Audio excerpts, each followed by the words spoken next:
நீங்க எப்படி வணக்கம். நிமிஷாக்கு அறிமுகமானீங்க? எப்படி உங்க அம்மாக்கு அறிமுகமானீங்க? உங்க இந்த கேஸோட விஷயத்த ஃபர்ஸ்ட் சொல்லலாங்களா? எனக்கு நிமிஷா யாருன்னே தெரியாது. இந்த கேஸ்ல நான் இன்வால்வ் ஆனதுக்கு அப்புறம் தான் அம்மாவ எனக்கு தெரியும். ஸோ 2017ல ஒரு ஒரு நாள் வந்து ஒரு ஒரு எமினி சோஷியல் ஒர்க்கர் ஒருத்தங்க என்னைய கால் பண்ணாங்க. என்னைய கால் பண்ணிட்டு, "நீங்க தானே சாமுவேல் ஜெரோம்னாங்க." "ஆமா" அப்படின்னு சொன்னேன்.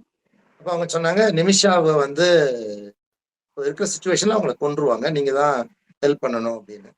நான் சொன்னேன், "எப்படி நான் ஹெல்ப் பண்ணணும்? அல்லது எங்க இருக்காங்க? என்னன்ற விஷயம்?" கேட்டப்ப அவங்க சொன்னாங்க, "இப்போ மாரிப்ன்ற இடத்துல இருக்கிறாங்க. மாரிப்ல இருந்து அவள கொண்டு போறதுக்காக அவங்க ஃபேமிலி மெம்பர்ஸ், அதாவது கொல்லப்பட்ட தலாலுடைய ஃபேமிலி மெம்பர்ஸ் வந்திருக்காங்க" அப்படின்னு சொன்னாங்க. அப்ப நான் சொன்னேன், "எங்க கொண்டு போறாங்க?" அப்படின்னு கேட்டேன். அவங்கள அல்பைதான்ற இடத்துல கொண்டு போவாங்க. சுவாதியா அப்படின்னாங்க.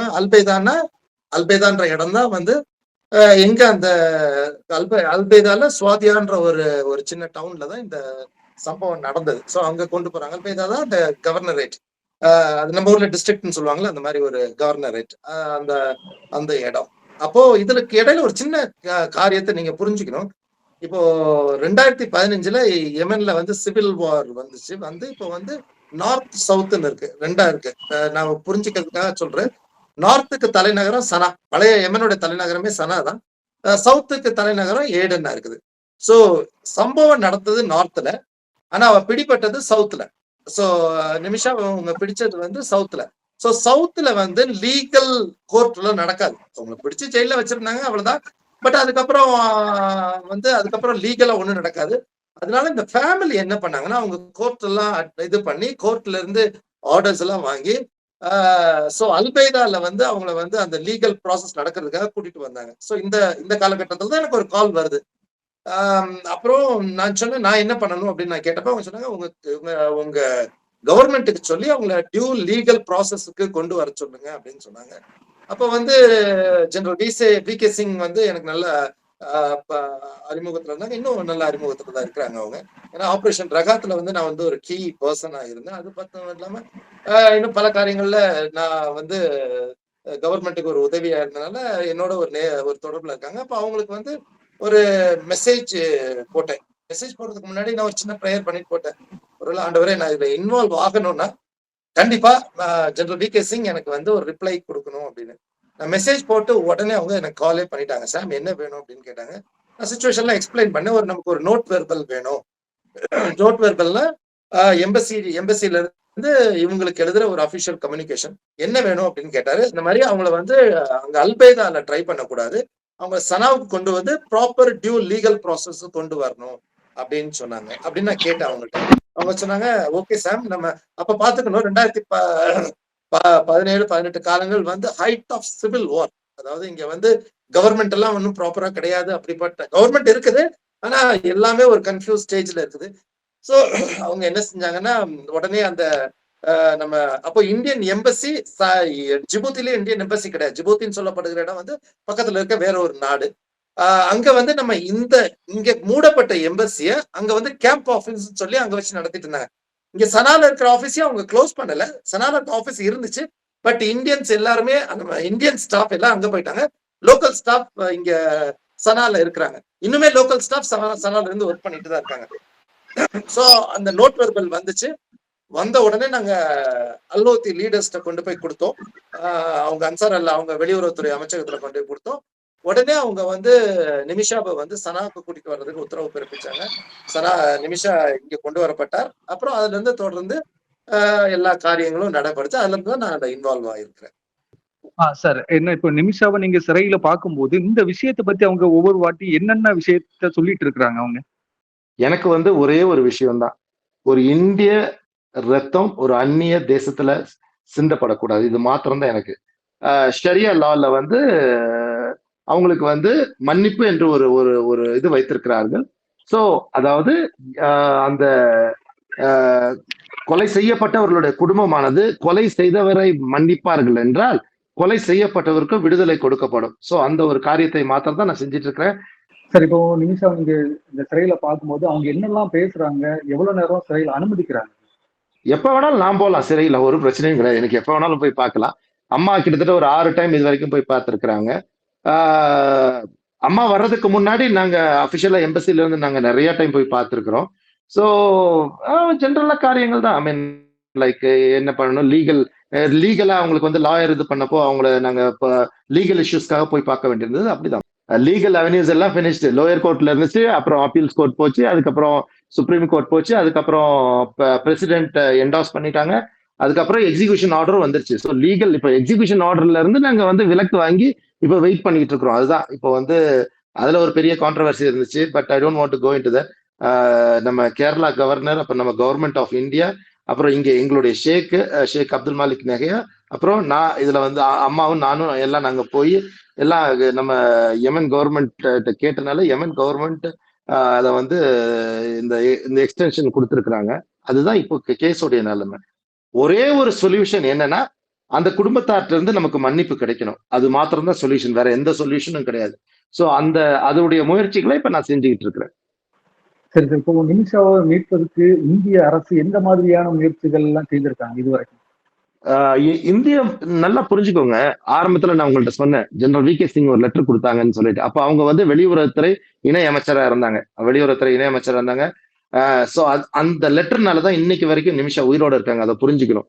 சோ அதுக்கப்புறம் கவர்மெண்ட் தான் அவங்களுக்கு வந்து ஒரு லாயர் அரேஞ்ச் பண்ணாங்க. அப்பீல்ஸ் கோர்ட்ல நாங்க போனனால, அதனால அந்த லாயரை போட்டனால அதாவது 3 டெத் பெனல்டி இருந்துச்சு. ஒன்னு வந்து ஃபார் கில்லிங், ஒன்னு டிஸ்பிகரிங் த பாடி, ஒன்னு வந்து பப்ளிக் ரைட்ஸ். 3 டெத் சென்டென்ஸ் இருந்துச்சு.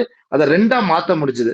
அந்த பப்ளிக் ரைட்ஸை வந்து அவங்க எடுத்தனாலதான் இன்னைக்கு அந்த குடும்பத்தார கூட நம்ம வந்து இன்னைக்கு நெகோசியேட் பண்றதுக்கு ஒரு பேச்சுவார்த்தை நடத்துறதுக்கு ஏதுவா இருக்குது. அந்த பப்ளிக் ரைட்ஸ் இருந்துச்சுன்னா அவங்க குடும்பத்தார் கூட அதை மன்னிக்க முடியாது. சோ அப்படிப்பட்ட ஒரு காரியத்தை நம்ம வந்து அப்பீல்ஸ் கோர்ட்ல இது பண்ணோம். சோ தொடர்ந்து என்னென்ன, அதாவது இந்த இந்த இந்த கேஸுக்கு உதவியான சப்போர்ட்டிவ் லெட்டர்ஸோ என்ன தேவையோ கடைசியில போன வாரம் அந்த யமன் கவர்மெண்ட் ஒரு ரிக்வஸ்ட் கேட்டு, நீங்க வந்து இந்த தள்ளி வைக்கிறதுக்கு ஒரு ரிக்வஸ்ட் உங்க கவர்மெண்ட்ல இருந்து கிடைக்குமா அப்படின்னு கேட்டாங்க. அது வரைக்கும் இந்தியன் கவர்மெண்ட் எல்லா உதவிகளையும் செய்திருக்கிறது. அதாவது நியாயப்படி சட்டப்படி என்னென்ன உதவிகளை நம்ம இந்தியன் கவர்மெண்ட் செய்யணுமோ அதை செஞ்சிருக்கிறாங்க. கேரளா அரசு இப்போ இந்த மாதிரியான ஒரு உதவி பண்றாங்க, இதுக்கு வேண்டி முன் வந்து என்ன மாதிரி விஷயங்களை பண்ணிட்டு இருக்காங்க இப்போது? கேரளா அரசு நல்லா புரிஞ்சுக்கணும், இது வந்து ஒரு அந்நிய நாட்டுல இருக்கனால கேரளா அரசு டைரக்டா இன்வால்வ் ஆக முடியாது. ஆனா நம்ம கேரளா கவர்னர் தான் இந்த லாஸ்ட் இஷ்யூல நம்ம சாண்டியோமன் அவர்கள் போய் நம்ம கேரளா கவர்னரை பார்த்தாங்க. கேரளா கவர்னர் டைரக்டா அம்மாட்டையும் பேசினாங்க, அவங்க ஆபீஸ்ல இருந்து என்கிட்டயும் டைரக்டா பேசினாங்க. அதுக்கப்புறம் அவங்களும் சென்டரோட கூட அவங்க கோஆர்டினேட் பண்றதுக்கு ரொம்ப உதவியா இருந்தாங்க. ஸோ இந்த கோஆர்டினேஷன் இஸ் அமேசிங். ஸோ அதனால everybody is involve. I mean like government அப்பாரட்டஸ்ல நல்லா புரிஞ்சுக்கணும், பார்ட்டியை தாண்டி இவங்க எல்லாம் ஹெல்ப் பண்றாங்க. அந்த சேவ் நிமிஷம் ஒரு கமிட்டி இருக்குது, உங்களுக்கு தெரியுமான்னு தெரியல. அவங்க வந்து அந்த லெப்டிஸ்ட் கட்சியில உள்ளவங்க. ஒமன் சாண்டி வந்து அவர் வந்து காங்கிரஸ்ல உள்ளவர். இன்னும் பிஜேபியில உள்ளவங்க எத்தனையோ பேர் ஹெல்ப் பண்றாங்க. நம்ம கவர்னர் வந்து பிரசிடென்ட்டை ரெப்ரசென்ட் பண்ணி அங்க இருக்கிறாங்க. நம்ம every authority has given all the help. எல்லாரும் அவங்களுக்கு ஒரு ஹெல்ப் அவங்க கொடுத்தனாலதான் இன்னைக்கு வரைக்கும் நிமிஷம் உயிரோட இருக்கிறாங்க. இன்னும் தொடர்ந்து சரி அவங்க நாம உயிரோட கொண்டு வரலான்ற ஒரு நம்பிக்கையும் இருக்குது. சரி, தமிழ்நாட்டுல ஏதாச்சும் ஆதரவு இந்த மாதிரி விஷயங்கள் ஏதாச்சும் வருதுங்களா? இது சம்பந்தம் தமிழ்நாட்டுக்கும் இதுக்கு எனக்கு ரொம்ப சோகம் என்ன தெரியுமா? நான் தமிழர்னு எல்லாருக்கும் தெரியும். ஒரு இடத்துல ஒரு மீடியா நரேட்டிவ் செட் பண்ணிட்டாங்கன்னா அந்த நரேட்டிவ்க்குள்ளாரே தான் நம்ம மீடியா இருக்குது. உண்மைகள் என்னன்னு தெரிஞ்சுக்கிறதுக்கு விரும்புறது இல்ல. ஏதோ யாரோ சொல்றாங்க, அதை அப்படியே எடுத்து நம்ம சைட்லயே நம்ம போடுவோம்னு அப்படி போட்டுக்கிட்டு இருக்கிறாங்க. உங்க சேனலுக்கு நான் வந்து ரொம்ப நன்றி சொல்றேன். ஃபர்ஸ்ட் எஃபர்ட்டா நீங்க எடுத்து உண்மையை தெரிஞ்சுக்கிறதுக்காக இந்த இன்டர்வியூ கேட்டதுக்கு ரொம்ப நன்றி. நியூஸ் தமிழுக்கு எங்க நெஞ்சார்ந்த நன்றி. ஏன்னா உண்மையை தெரிஞ்சிக்காம நீங்க எப்படி வந்து சும்மா காப்பி பேஸ்ட் போட்டு எப்படி நீங்க அதுக்கும் காப்பி பேஸ்ட் போடுறது இல்ல, உங்க இஷ்டத்துக்கு. நான் நிறைய பார்த்தேன். ரொம்ப ஒரு ஒரு ஒரு ஒரு வேதனையான ஒரு காரியமா இருக்குது. நியூஸ் தமிழ் மாத்திரம்தான் முதலா ஒரு எஃபர்ட் எடுத்து உண்மை என்னன்னு தெரிஞ்சுக்கணும் அப்படின்னு விரும்பி மக்களுக்கு உண்மையை கொண்டு போய் சேர்க்கிறீங்க. Hats off to you.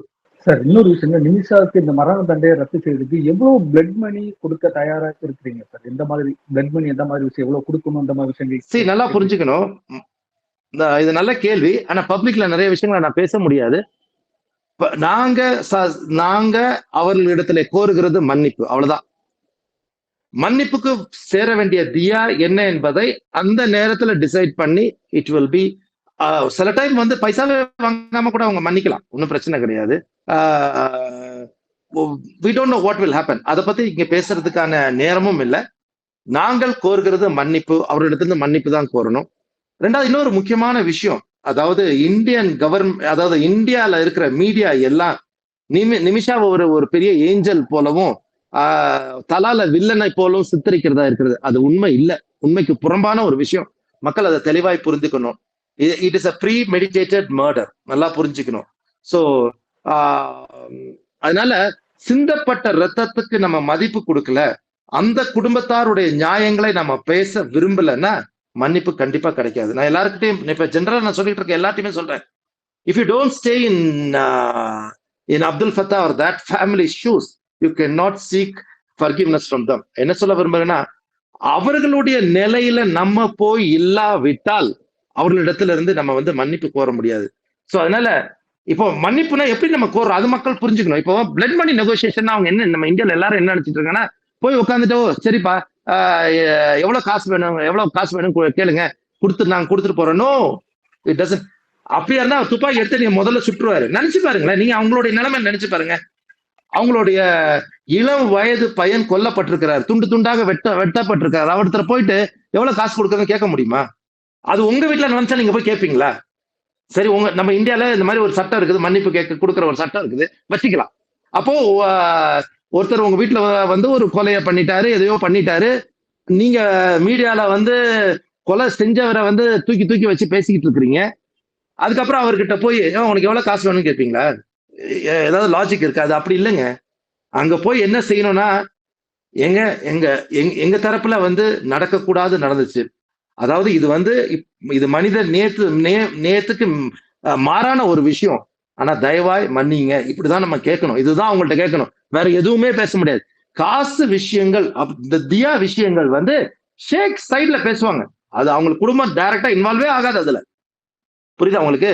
கடைசியில மன்னிப்பு வந்துச்சுன்னா அவங்க வந்து சொல்லுவாங்க, அல்லாஹ்க்காக நாங்க மன்னிச்சிட்டோம் அப்படின்னு சொல்லுவாங்க. அப்போ என்ன பேசப்பட்டது, என்ன if there was a deal or no deal, இதெல்லாம் பப்ளிக்கு வரவே வராது. People have to understand this. இஷ்டத்துக்கு மக்கள் என்னமோ தெரிஞ்ச மாதிரி, அதாவது இந்தியன் கான்டெக்ட்ல அவங்களுக்கு என்ன தெரியுதோ அதை வச்சுதான் கதை விட்டுட்டு இருக்கிறாங்க. மக்களை புரிஞ்சுக்கணும். மக்கள் அதாவது ஒரு விஷயத்த பத்தி பேசுறோம்னா உண்மைகள் என்னன்னு தெரிஞ்சுக்கணும், உண்மையை தெரிஞ்சவங்கள்ட்ட பேசணும், அல்லது அந்த கண்ட்ரியோட கல்ச்சர் என்ன, அல்லது அந்த அந்த அந்த லீகல் கிரவுண்ட்ஸ் என்ன அப்படின்றத தெரிஞ்சுக்கணும். இஷ்டத்துக்கு அவங்க கமெண்ட்ஸ் போடுறாங்க, இஷ்டத்துக்கு பேசுறாங்க. No, it is not like that. Nobody speaks about money. நல்லா புரிஞ்சுக்கணும். We only seek forgiveness from the family. மணி, அதாவது தியா இருந்துச்சுன்னா அதை வந்து சம்பந்தப்பட்டவர்கள், அந்த ஷேக்குங்களோ, அவங்க ஷேக், இப்ப எங்க சைட்ல இருந்து நாங்க ஒரு ஷேக் வச்சிருக்கிறோம், அவங்க சைட்ல இருந்து ஒரு ஷேக் வருவாங்க. அப்ப அவங்க வந்து சைட்ல பேசுவாங்க. that can happen.